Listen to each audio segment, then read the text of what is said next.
ঘরটারে পুরো বস্তি বানায়া রাখছে। সত্য সর। আরে আরে ওঠ।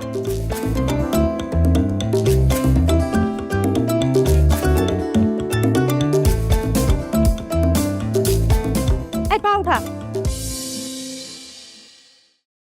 ঠিক মতো পাটা তো উঠাইতে পারোস না।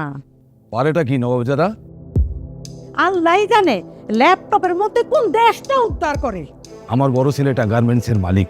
ওর কোম্পানি বিদেশে পোশাক রপ্তানি করে বৈদেশিক মুদ্রা অর্জন করে দেশের বিকাশে ভূমিকা রাখছে। ওর ফুপাও তো বিদেশ থেকে প্রত্যেক মাসে মাসে রেমিটেন্স পাঠায়। আরে নবাবজাদা কম্পিউটার ইঞ্জিনিয়ারিং পড়ে কিছুই করে না, দেশে নাকি স্কোপই নাই। স্কোপ আছে, নেই সমন্বিত উদ্যোগ। আমাদের দেশে অনেক সফটওয়্যার ইঞ্জিনিয়ার, সফটওয়্যার ডেভেলপার রয়েছেন হার্ডওয়্যার ইঞ্জিনিয়ার এবং রয়েছে একটি বিপিও শিল্প। কিন্তু দুঃখজনক বিষয় হচ্ছে এদের অনেকেই বিদেশি কোম্পানির সাবসিডিয়ারি হিসেবে কাজ করেন অথবা আউটসোর্সিং করেন।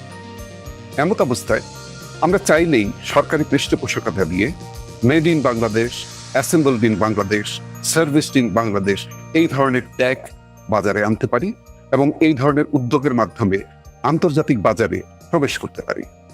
দেশের সফটওয়্যার, হার্ডওয়্যার ও বিপিও শিল্পকে শক্তিশালী করতে আগামীতে বিএনপি সরকার গঠন করে made, assembled, serviced in Bangladesh উদ্যোগ চালু করতে চায়, যাতে এসব পণ্য ও সেবা আন্তর্জাতিক বাজারে প্রথম সারিতে প্রতিযোগিতা করতে পারে। ধানের শীষের অঙ্গীকার, দেশের প্রযুক্তি গড়বে আন্তর্জাতিক বাজার।